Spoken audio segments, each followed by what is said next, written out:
It began with a scooter weaving through the cobbled streets of Barcelona, the roar of a small engine echoing between centuries-old buildings, carrying not just a bag of groceries, but the seed of a revolution. The rider wasn't just delivering food, he was part of something much larger. In that bag were whispers of a new economy, one that didn't wait. One that didn't ask for patience. One that promised everything now.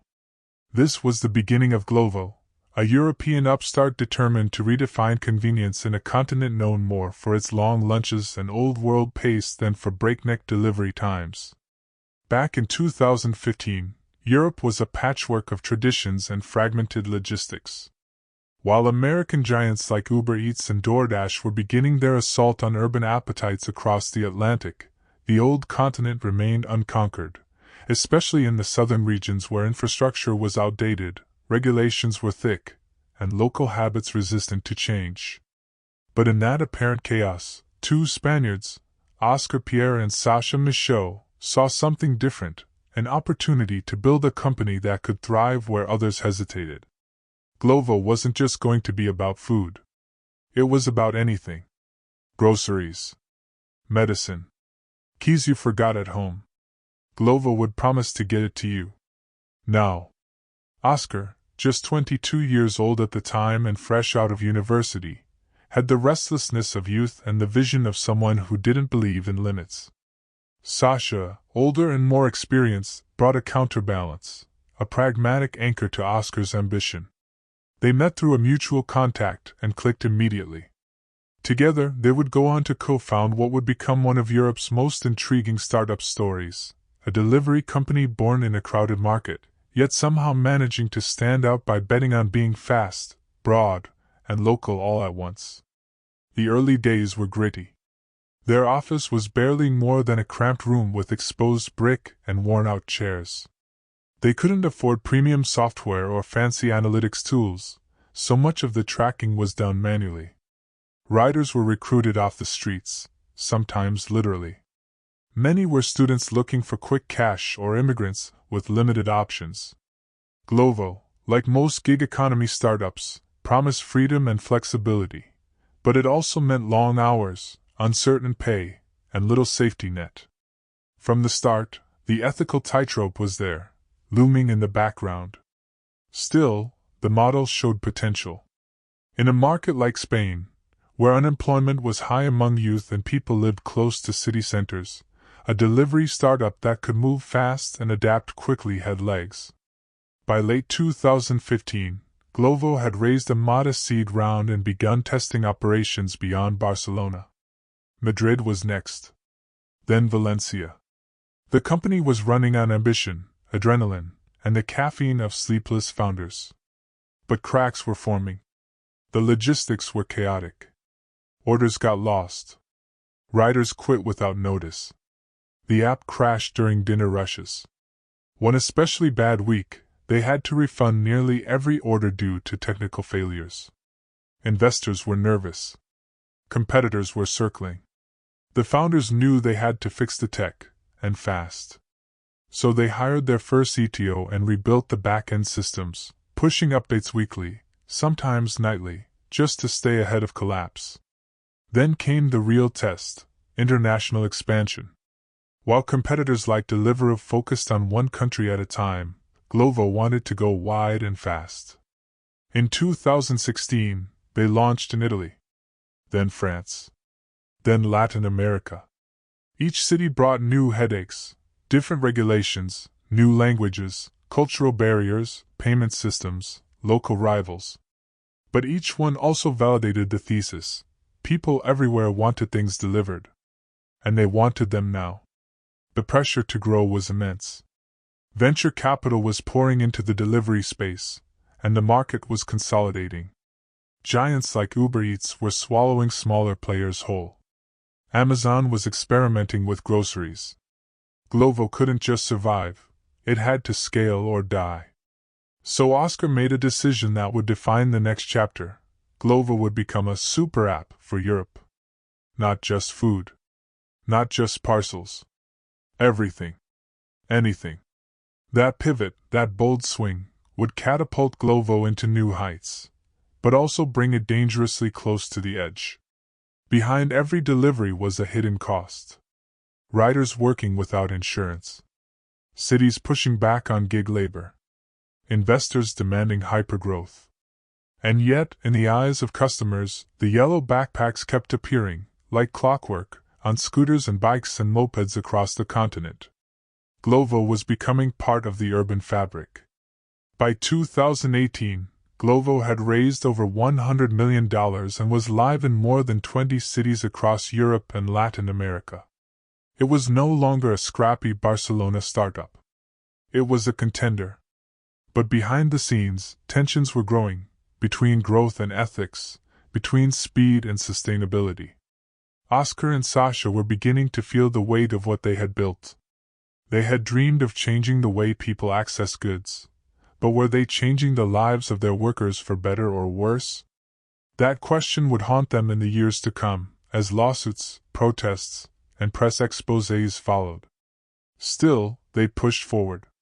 The race was on. And Glovo wasn't just running, it was sprinting. The next chapter would see the company expand even further, challenging giants and territories far beyond its birthplace. But it would also face its greatest trials yet: regulation, worker rights, and the brutal math of last-mile delivery. For now, though, the yellow backpacks glowed like beacons across Europe's cities, signaling something new, something fast, something inevitable. And as Glovo raced toward the future, a larger question loomed: could it win the last mile without losing its soul? When Oscar Pierre and Sasha Michaud launched Glovo in Barcelona in 2015, their dream was to make any item in a city accessible within minutes. What began as a whimsical idea, summoning couriers to deliver anything from burgers to forgotten keys, was rapidly evolving into a serious logistics business. But while the founding duo had a vision and a growing fleet of riders clad in bright yellow boxes, they were entering a battlefield far larger and more complex than they had anticipated. At first, Glovo enjoyed the relative calm of being a pioneer in Spain. Its app was user-friendly, its couriers agile and ubiquitous, and the idea of delivering not just food, but anything, became a point of differentiation. It wasn't just another food delivery service, it was an urban genie. Need a charger from your friend's house across town? Glovo. Want a pack of aspirin delivered in under 30 minutes? Glovo. Their anything promise, though ambitious, resonated with a population increasingly conditioned to expect immediacy. But as they expanded beyond Barcelona, cracks started to show. Scaling operations to Madrid, Valencia, and then Italy brought unexpected logistical and financial strain. Delivery times grew inconsistent, customers began complaining about delays, and more critically, the unit economics didn't make sense. Each delivery was costing more than it earned. For every order completed, Glovo was bleeding euros. Still, investors were intrigued. By 2018, Glovo had raised over $90 million, enough to buy time and territory. Their expansion into Eastern Europe, Latin America, and parts of Africa was aggressive. It wasn't just about growth. It was about claiming as many cities as possible before competitors could plant their flags. This strategy, borrowed from the playbooks of Uber and Airbnb, was a calculated risk. If Glovo could establish dominance early, they could optimize operations later. Yet expansion at that scale created new enemies. In Latin America, they found themselves in a brutal fight with Rappi, a Colombian-born startup that had raised hundreds of millions of dollars from SoftBank. In France, they were up against Uber Eats, already backed by the massive Uber infrastructure. In Italy, Deliveroo was deeply entrenched. In every market, local and global giants were trying to lock down delivery networks. Glovo, with its unique, anything promise, was novel, but novelty doesn't always win wars. To survive, Glovo began adapting.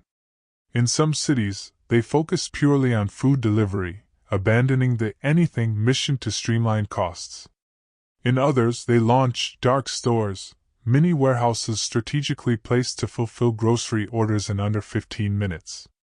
These dark stores, operating without in-store customers, were the backbone of Glovo's new strategy, quick commerce, or Q-commerce. Q-commerce was the new buzzword in venture capital circles. Investors salivated at the prospect of customers buying not just meals, but milk, diapers, and snacks, on demand, anytime. Glovo doubled down. By 2019, the company had over 20 dark stores in key cities and was experimenting with predictive analytics to stock them efficiently. The goal was not just delivery, it was foresight. Still, financial sustainability remained elusive. Glovo's burn rate was enormous. Operating in over 20 countries, each with its own regulatory challenges, currency risks, and cultural dynamics, was a costly endeavor. The founding team realized that being global was less important than being strong in a few key regions. So, in a tough but strategic move, Glovo began pulling out of certain markets. Latin America was sold to Delivery Hero. They exited Egypt, Turkey, and parts of the Middle East. The company was refocusing on Southern and Eastern Europe. By 2020, this strategy was starting to pay off. With fewer markets to manage, Glovo improved operational efficiency. Its dark stores were becoming more reliable. Riders were being algorithmically routed to reduce idle time. And most importantly, customers were returning. The COVID-19 pandemic, which immobilized cities, gave Glovo a strange gift, a massive spike in demand. Suddenly, people who had never used delivery apps were ordering everything from ice cream to toilet paper through Glovo. The company scaled up quickly to meet the surge, adding couriers, expanding dark stores, and launching new categories like pet supplies and pharmaceuticals. Oscar Pierre called it the Great Accelerator. What was expected to happen in 5 years was now happening in 5 months. But success brought scrutiny. Governments began questioning Glovo's treatment of its riders. Were they employees or independent contractors? Across Europe, legislation was shifting, and Glovo found itself at the center of a growing debate about gig economy rights. In Spain, their home market, a landmark law, the Rider Law, was passed requiring delivery companies to treat riders as employees. It was a potential financial bomb. At the same time, Glovo's investors were becoming more demanding. Profitability was no longer optional, it was essential. Delivery Hero, a German delivery giant and a major shareholder in Glovo, was keeping a close eye on the company's burn rate and margins. With competition heating up across Europe, Glovo's leadership had to make hard decisions, streamline operations, improve margins, or risk being consumed by a bigger fish. The pressure was on. Glovo's future now depended not just on its speed, but on its ability to evolve, operationally, legally, and strategically. The next chapter would test everything they built. And that next chapter would begin with an unexpected move that would send shockwaves through the delivery industry. By the summer of 2017, Glovo had begun to turn heads, not just among local consumers, but within the halls of some of Europe's most influential venture capital firms. What had started as a lean startup operating out of a small office in Barcelona was now scaling operations in major Spanish cities and testing its model abroad. But growth came with pressure, and the next phase of Glovo's story would be defined by speed, risk, and the relentless pursuit of market dominance. Oscar Pierre and Sacha Michaud knew that in the world of delivery, scale was everything. The larger the footprint, the stronger the logistics network. The stronger the logistics, the better the margins and the more competitive pricing. But scale also meant burning through capital, fast. And so they made a calculated decision: raise big, expand fast, and plant the Glovo flag in as many cities as possible before competitors could react. In mid-2017, Glovo secured a $25 million Series B round led by Rakuten, the Japanese e-commerce giant. The investment wasn't just capital, it was a signal. Rakuten's backing meant global credibility, and it positioned Glovo among the serious contenders in the instant delivery race. With fresh funds and growing ambition, Glovo expanded beyond Spain and Italy into France, Portugal, and South America. Each new city launched was like a mini startup, requiring local couriers, merchant partnerships, marketing, and localized logistics solutions. But this aggressive growth came with chaos. Glovo's infrastructure was still young. Its software platform struggled with sudden surges in demand, especially during peak hours. Customer service teams were overwhelmed. Couriers, called Glovers, frequently complained about delays in payment systems, unclear job assignments, and inconsistent policies. Yet, the company moved forward, adjusting on the fly and betting that speed and market presence would outweigh early inefficiencies. Internally, the company began to reflect the pressure of expansion. Teams grew rapidly, often onboarding dozens of new employees within weeks. Processes that once felt tight-knit and entrepreneurial became loose and bureaucratic. Decisions that used to be made over coffee now required cross-department meetings and spreadsheet reviews. Oscar, still in his mid-20s, was now running a company that spanned multiple continents, with thousands of riders and hundreds of employees. He remained hands-on but had to adapt. There was no time to dwell on missteps, only time to learn from them quickly. He relied on a core team of loyal executives, many of whom had grown with the company from its earliest days. Together, they developed playbooks for launching new cities, frameworks for onboarding restaurants and stores, and algorithms to improve delivery efficiency. At the same time, the competitive landscape was shifting. Uber Eats was aggressively expanding in Europe, leveraging Uber's brand recognition and deep pockets. Deliveroo was gaining traction in key urban centers, especially in the UK and France. Meanwhile, Amazon was experimenting with its own local delivery models in select markets. Glovo had one advantage: it wasn't tied to food delivery alone. While Uber Eats and Deliveroo focused on meals, Glovo's model of delivering anything within the city, pharmacy items, groceries, gifts, even forgotten keys, set it apart. That distinction became Glovo's mantra. Anything you want. Delivered in minutes. It wasn't just branding, it was a mindset. The team believed that consumers didn't want to be limited by category. If someone forgot their charger at home, Glovo could deliver it. If someone needed a bottle of wine and chocolate at 11 p.m., Glovo would handle it. The delivery of anything model was a logistical nightmare but a consumer dream. And Glovo bet that delighting users with convenience would build loyalty strong enough to survive the tech hiccups. Still, the delivery space was unforgiving. Margins were thin, and couriers were not employees but independent contractors, a model that kept costs down but often led to protests and public scrutiny. Glovo began facing the same criticism that haunted its American counterparts: unstable rider incomes, lack of benefits, and algorithmic management that left workers feeling more like machines than partners. Across Spain, Italy, and beyond, strikes began to emerge. In response, Glovo launched the Courier Experience team, a dedicated internal group tasked with improving conditions, streamlining communication, and piloting benefit programs. But tensions remained.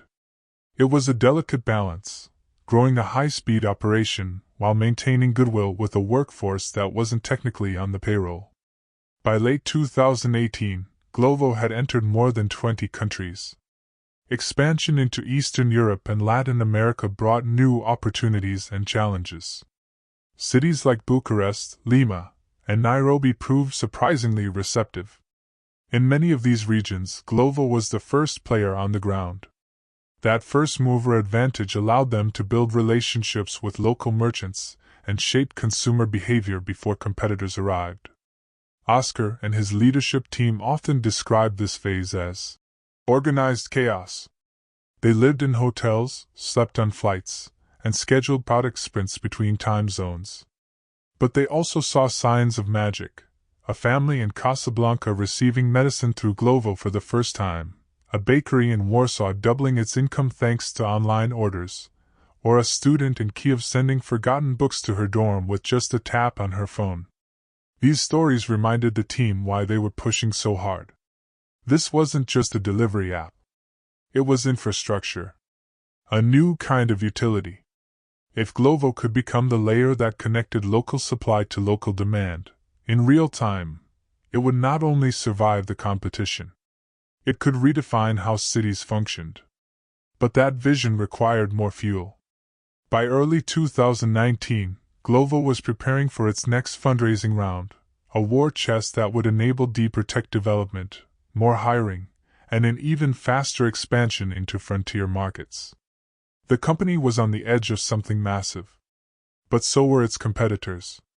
And so, as the new year approached, Glovo stared down the road ahead with clarity. This was not just a race to grow. It was a race to become indispensable, to be the default button for urban life. The next move would define everything.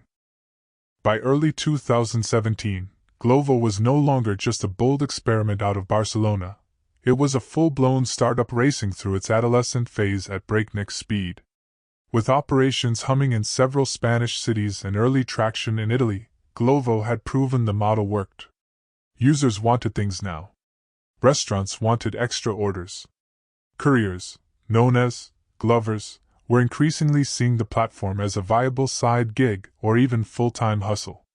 Investors were watching closely. But for Glovo's founders, Oscar Pierre and Sasha Michaud, the question wasn't whether the rocket would launch, it was how to keep it in orbit without burning out. Scaling, as any founder in the delivery wars could attest, wasn't just about geography. It was a dance of logistics, tech reliability, customer expectations, and managing an ever-growing fleet of freelancers with minimal friction.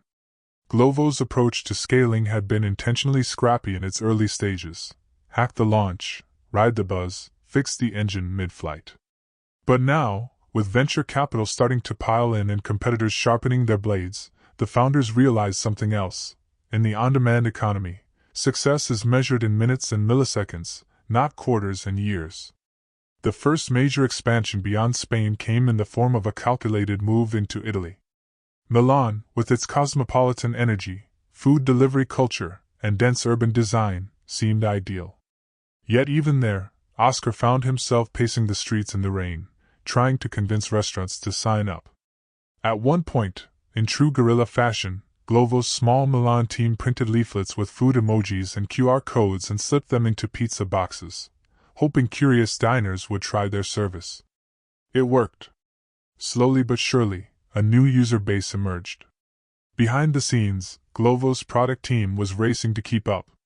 The original app had been cobbled together to support a handful of users and a small courier fleet. Now it had to handle thousands of simultaneous transactions in multiple languages, currencies, and delivery zones. Bugs weren't just annoying anymore, they could mean thousands in lost revenue or viral backlash on social media. Oscar began hiring aggressively, recruiting engineers and product managers from Amazon, Google, and Uber. The company's tech hub expanded beyond a corner of the office into a dedicated war room where data scientists monitored courier routes, delivery times, and app stability around the clock. Yet while the tech grew stronger, the human element remained messy. The Glover fleet, a mix of students, immigrants, and gig seekers, was ballooning in size. Unlike traditional employees, they weren't under contract, which allowed for fast onboarding but introduced issues of quality control and platform abuse. Some couriers took multiple orders and delivered them late. Others refused longer trips. To curb the chaos, Glovo introduced new metrics, performance ratings, completion rates, and heat maps, showing the busiest zones. High-performing Glovers earned better pay and bonuses. Underperformers were nudged off the platform. But even this system sparked controversy. Gig economy ethics were becoming a flashpoint across Europe. Unions accused Glovo and its peers of exploiting workers without offering protections. In Spain, regulators began circling, demanding answers about labor classification. Was a Glover an independent contractor or a disguised employee? The debate mirrored similar battles playing out in the US with Uber and DoorDash. Glovo, for its part, walked a tightrope, championing flexibility while quietly lawyering up. Despite the heat, the founders remained relentless. Each new city became a testbed for strategy and speed. In Paris, they encountered fierce competition from Deliveroo. In Buenos Aires, Glovo's yellow boxes became a common sight, their brand burning bright in a market desperate for convenience despite its economic volatility. By the end of 2018, Glovo had launched in over 20 countries. Their team ballooned to over 1,000 people across engineering, operations, sales, and support. Investors took notice. A $134 million Series C led by Rakuten came through, giving Glovo the war chest it needed to defend turf and continue the expansion spree. But even with money and momentum, the logistical problems never stopped. In Nairobi, the roads were jammed and infrastructure was spotty. In Istanbul, couriers had to dodge heavy traffic while navigating complex neighborhoods. In Kiev, winter slowed everything down, and the competition wasn't sleeping. Glovo's local teams became mini startups themselves, adapting the product, marketing, and logistics to hyper-local nuances. There was no one-size-fits-all playbook. Every city was war. Meanwhile, in Barcelona, the original headquarters had transformed. The scrappy vibe was still there, but now it was fused with something else: scale. Meetings had agendas. KPIs replaced gut feelings. The original Glovo motto, "Anything you want in your city, delivered in minutes," wasn't just a dream, it was now a mandate. Investors wanted speed. Cities wanted regulation. Couriers wanted fairness. Customers wanted perfection.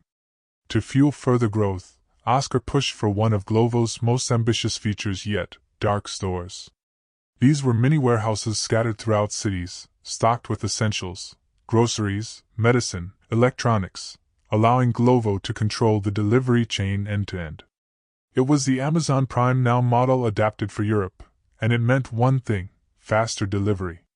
If you ordered milk or toothpaste, a Glover could pick it up from a dark store a block away and get it to your door in under 15 minutes. The model wasn't just faster, it was profitable. Margins improved, inventory could be managed directly, and Glovo didn't have to rely on unpredictable third-party retailers. As Glovo's dark store model expanded, it hinted at a bigger ambition. The company was no longer content to be a middleman, it wanted to own the entire pipeline. Logistics, fulfillment, and delivery, all under the yellow brand. Still, the pace was grueling. Burnout loomed, especially among early team members.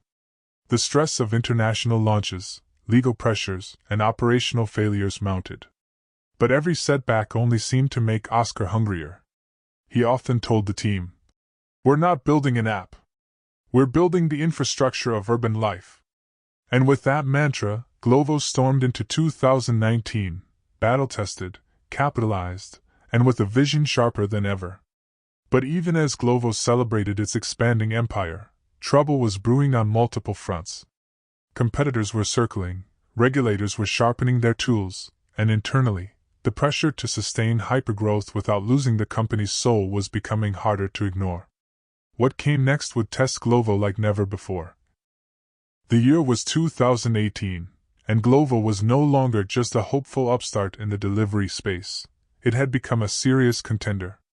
Operating in over a dozen countries and hundreds of cities, the platform was gaining momentum and attracting headlines across Europe and Latin America.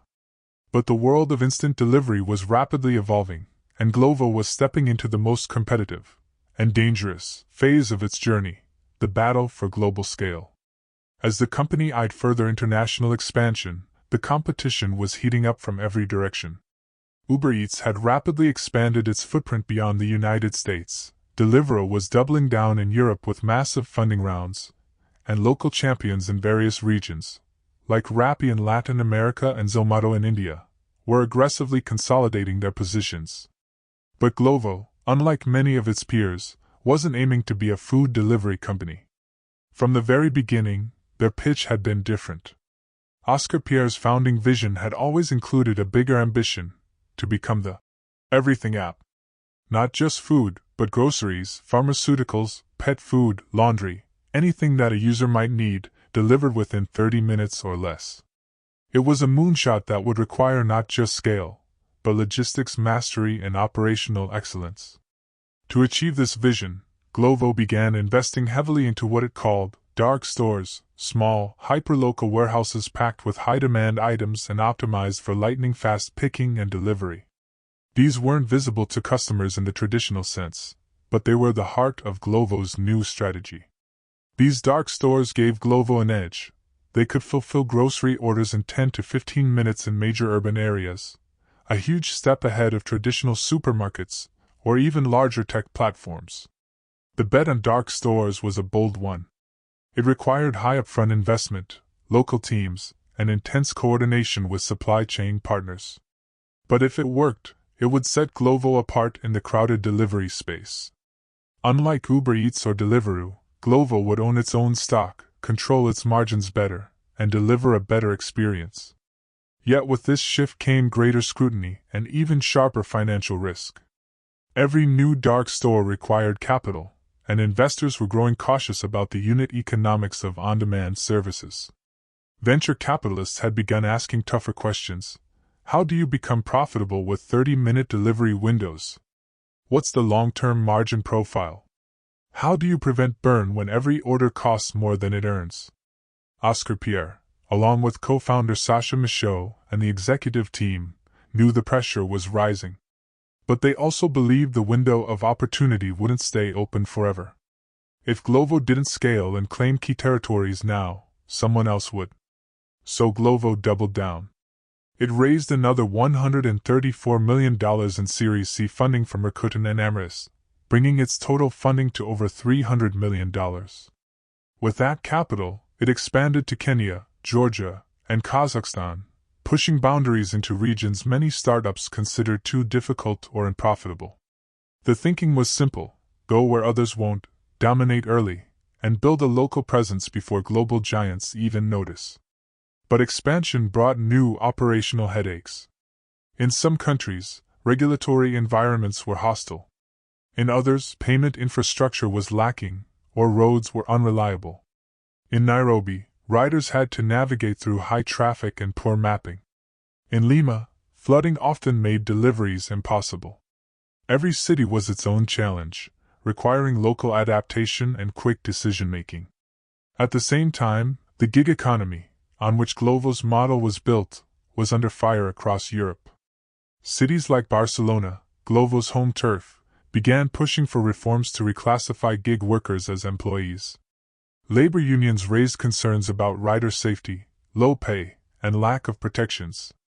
Media scrutiny intensified. Glovo, which had once been a darling of urban convenience, was now being painted as part of a larger problem. Oscar Pierre was caught between two fires: the need to scale fast and aggressively to win the market, and the need to respond ethically and publicly to growing criticism of the company's employment model. Internally, debates raged. Should Glovo take the high road and offer better protections at the cost of competitiveness? Or should it continue on its current path to preserve flexibility and speed? The answer came through a mix of pragmatism and belief in long-term balance. Glovo began experimenting with hybrid models in certain countries, offering more secure contracts to some riders while keeping others as freelancers. They also invested in rider safety programs, insurance options, and better communication platforms. It wasn't perfect, and critics remained vocal, but it was a step forward in a stormy landscape. Meanwhile, the race for 15-minute delivery was becoming a full-blown arms race. New startups like Gorillas, Getir, and Jokr exploded onto the scene with eye-watering valuations and massive warehouse networks. These new entrants threatened to outpace Glovo in one of its core innovations, rapid grocery delivery, by going even faster and raising even more money. For the first time, Glovo wasn't the underdog, it was being disrupted. But the team wasn't ready to yield. They leaned into their advantages, their multinational footprint, their brand trust in multiple regions, and their operational agility. Unlike the newer players, Glovo already had customers, delivery infrastructure, and local intelligence in place. What they needed now was to optimize, consolidate, and double down on what made them unique. As the world reopened after COVID-19 lockdowns, consumer expectations had shifted forever. People were used to getting what they wanted, fast. Groceries in 10 minutes. Takeout in 20. Packages the same day. The last mile was no longer an inconvenience, it was a promise. And Glovo was in the thick of delivering it. But the pressures, economic, political, and competitive, were growing. There would be hard decisions ahead. And as 2019 gave way to a new decade, Glovo stood at a crossroads. Would they be able to withstand the pressures of global competition and public scrutiny while staying true to their bold, everything-delivered vision? The streets of Barcelona buzzed with the now familiar whir of scooter engines and the orange glow of Glovo delivery bags.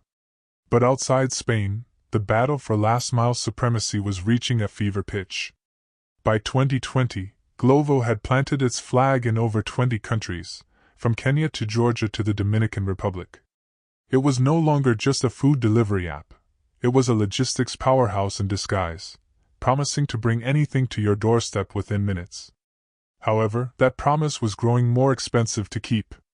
As Glovo scaled, it faced what every ambitious startup eventually meets: the crunch between speed, sustainability, and survival.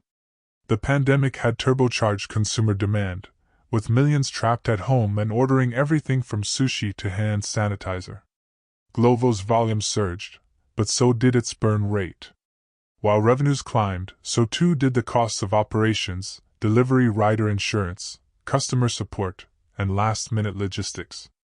Meanwhile, in every region where Glovo expanded, there was already a giant waiting, or worse, a local upstart with deep pockets and local know-how. In Latin America, Rappi had locked in market share and government support. In Eastern Europe, Wolt and Bolt battled fiercely for couriers and restaurant partnerships. In Africa, Jumia's logistical roots ran deep, offering an ecosystem that was hard to compete with. And looming behind all of them, with almost infinite capital and machine-like efficiency, was Uber Eats. Oscar Pierre and his team now faced an existential decision. They had been driven by speed, expand first, optimize later, but with limited capital and growing competition, that strategy was starting to backfire. Several countries were hemorrhaging money, eating up profits from stronger markets like Spain and Italy. The team called these markets moonshots, but they were increasingly looking like black holes. In boardroom after boardroom, conversations turned from growth to sustainability. Investors were shifting their tone too. The era of grow at all costs was waning.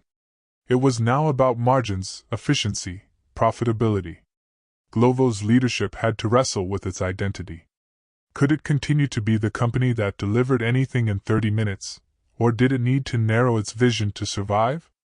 In 2021, Glovo made its boldest and most painful move yet, an aggressive pullback. The company exited several countries, including Egypt, Uruguay, and Turkey, markets that had once symbolized its daring international spirit. Thousands of couriers were left in limbo. Local teams were disbanded. In internal memos, Oscar wrote of strategic realignment. But for many Glovers, it felt like retreat. And yet, behind the scenes, another story was unfolding, one of transformation. Glovo wasn't just cutting back. It was reinvesting. The company doubled down on Q-commerce, quick commerce, expanding its network of dark stores across major European cities. These mini warehouses, tucked in urban corners, allowed Glovo to stock essentials close to consumers, dramatically reducing delivery times.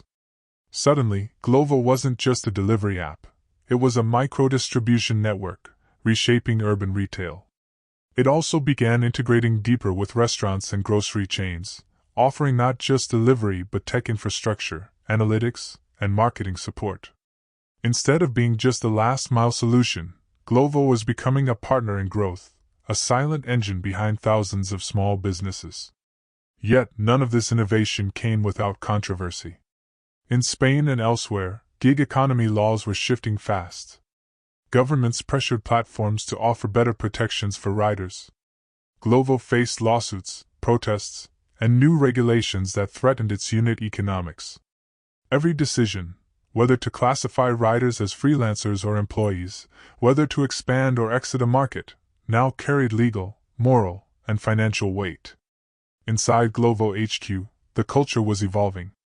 The scrappy, chaotic startup energy was still there, but it was tempered by maturity. Young PMs were now seasoned operators. Data teams were modeling predictive inventory for dark stores. HR was implementing global mental health programs after waves of burnout during pandemic peaks.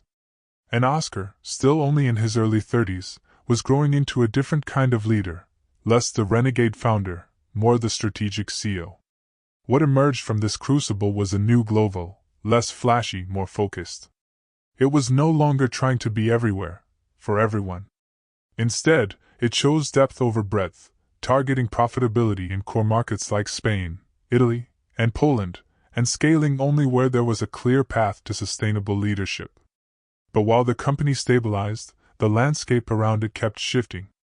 Investors wondered whether Glovo could go public, but with global markets jittery and tech IPOs stumbling, that path seemed murky.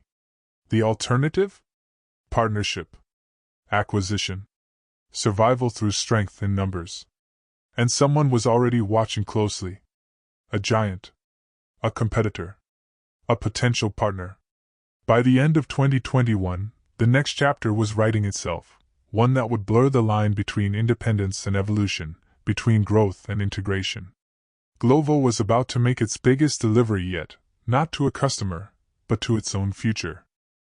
The streets of Barcelona hummed with a distinct rhythm, the echo of scooters darting through alleys, the buzz of dispatch notifications ringing from courier apps, and the endless orchestration of meals, groceries, and forgotten phone chargers moving from store to doorstep. But as Glovo surged forward with its expansion, an undeniable weight pressed on the company. Profitability remained elusive. Glovo, for all its innovation and ambition, was burning cash at an alarming rate. Every new city added operational complexity. Rider incentives, customer discounts, merchant onboarding, all designed to accelerate growth, were also accelerating expenses. Investors were starting to ask hard questions. Could the model sustain itself? Would this rapid blitz scaling ever translate to actual profit? Oscar Pierre was well aware of the skepticism. In board meetings, he started emphasizing a new term: path to profitability. It was no longer enough to just be everywhere. Glovo had to start making money, or at least show it knew how to. And that meant making hard decisions. The first move was geographical trimming. Glovo began pulling out of markets where it couldn't achieve leading or second position. Latin American countries like Chile and Uruguay, parts of the Middle East, and even some cities in Europe were put on the chopping block. The company framed it as strategic consolidation. In reality, it was survival. The next step was infrastructure. Glovo started heavily investing in dark stores, micro-warehouses strategically placed across cities, stocked with everyday essentials. These allowed the company to fulfill grocery and convenience orders in under 30 minutes, dramatically improving margins compared to sending riders into partner supermarkets. The dark store model, internally branded as Glovo Express, became a critical pillar of the company's pivot toward operational efficiency. Yet even as these changes rolled out, tensions were brewing on another front: labor. In cities across Europe, governments and unions were pushing back on the gig economy. In Spain, a landmark ruling required companies like Glovo to treat riders as employees, not independent contractors. This ruling fundamentally threatened the economics of the model. If Glovo had to hire thousands of riders, provide benefits, pay insurance, and manage schedules, its lean and nimble operations would face bureaucratic gridlock and ballooning costs. Oscar and the Glovo legal team lobbied hard. They argued that their riders valued flexibility, that the platform was a connector, not an employer. But the court battles were relentless. In some regions, fines were levied. In others, protests flared. Riders demanded better treatment. Governments demanded compliance. It was a defining moment. Some companies chose to pull out of jurisdictions with tight regulations. Others folded. Glovo, under pressure from all sides, decided to walk a tightrope, comply where required, but fight where it still had room. The result was a patchwork of labor policies varying city to city, country to country, a logistical and legal minefield. Despite the headwinds, something remarkable was happening beneath the surface. Customer retention was rising. People weren't just ordering occasionally, they were building habits. Glovo was becoming part of daily life, for dinner, forgotten essentials, or late-night cravings. And in markets where dark stores were operational, delivery times dropped under 20 minutes. That kind of speed wasn't just convenient, it was addictive. It was during this period that Glovo launched a bold campaign across Europe. Anything in minutes. Billboards, app banners, influencer collaborations, all pushing one message: Glovo wasn't just food delivery. It was the operating system of the urban lifestyle. Meanwhile, behind closed doors, Glovo's finance team pored over unit economics. The results were cautiously optimistic. In cities with mature dark store networks and optimized courier fleets, margins were positive. In cities where Glovo held the #1 spot, customer acquisition costs were decreasing. For the first time, profitability wasn't just a dream, it was measurable.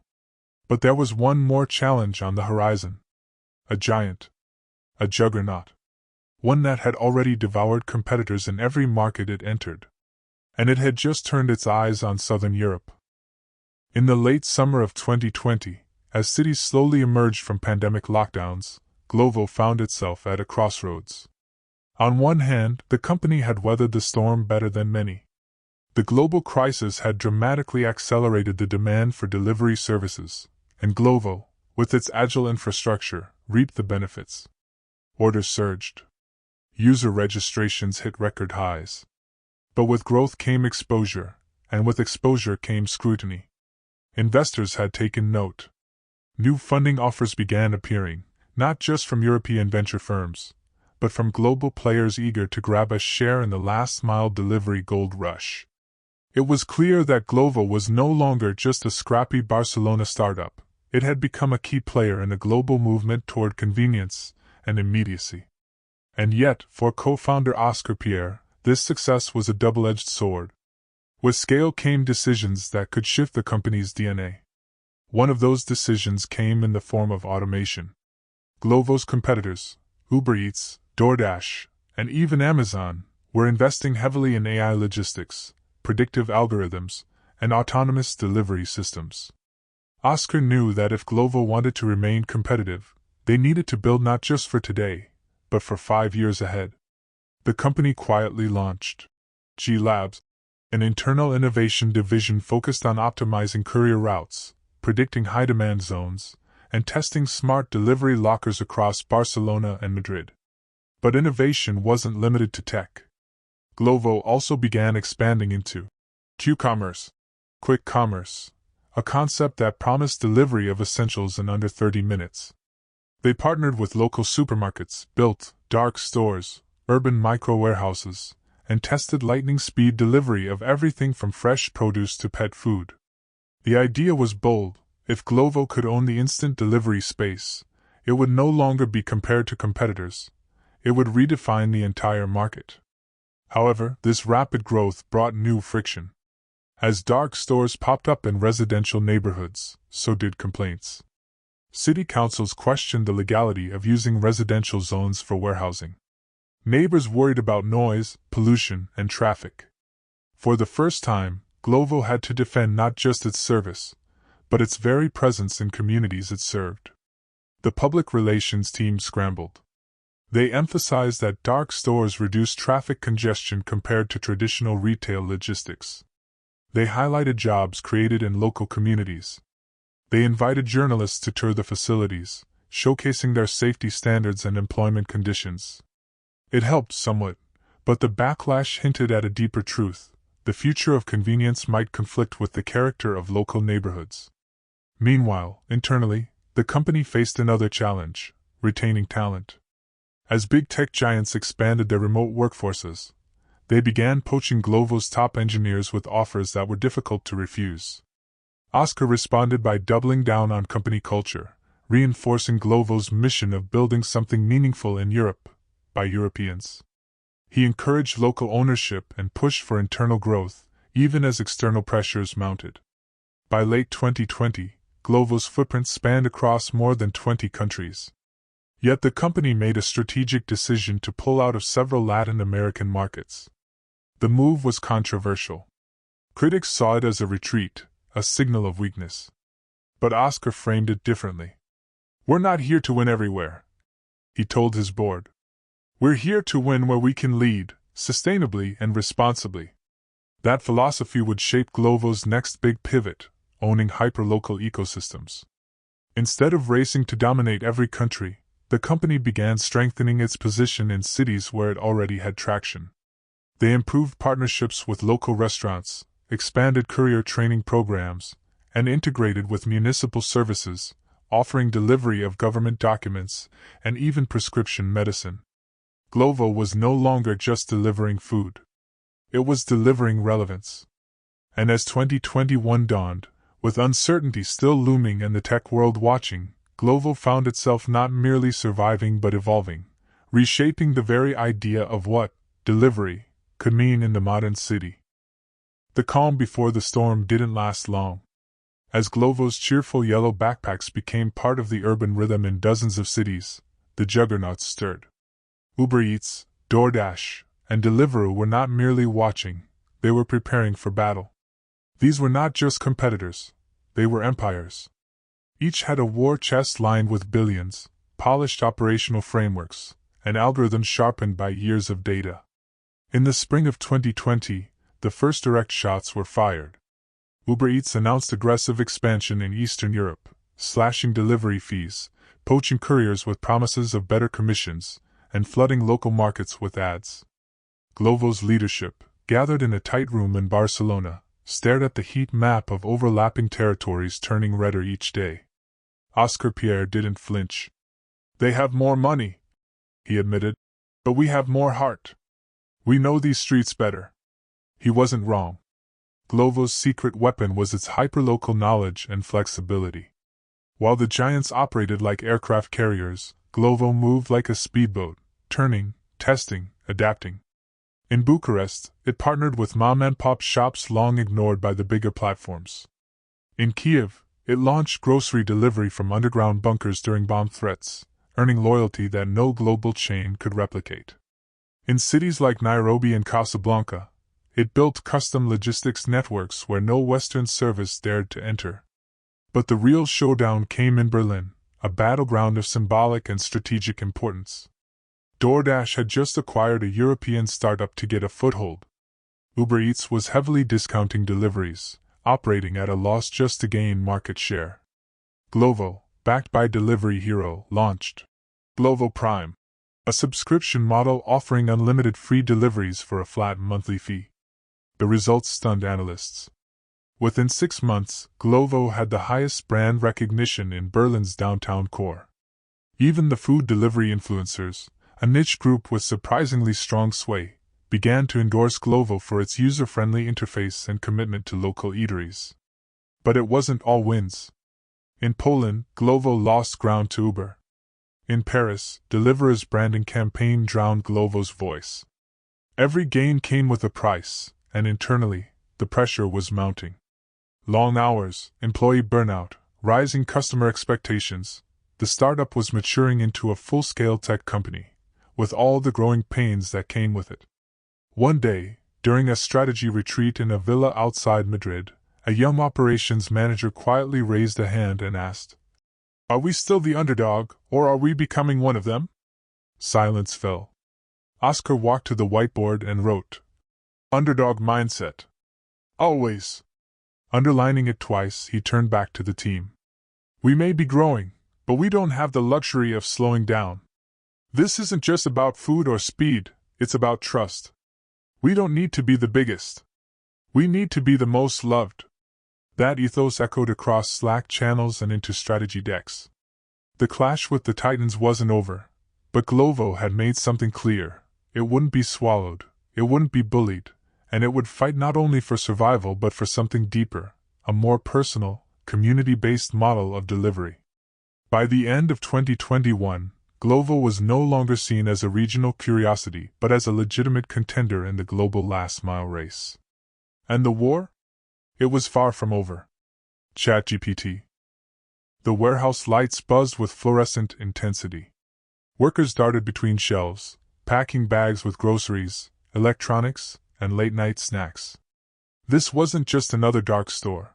It was one of Glovo's new generation micro-fulfillment centers in downtown Warsaw. Leaner, faster, and algorithmically optimized, it was a symbol of how far the company had come. By 2025, Glovo had transitioned from a scrappy startup to one of the central players in the ultra-competitive last-mile delivery wars.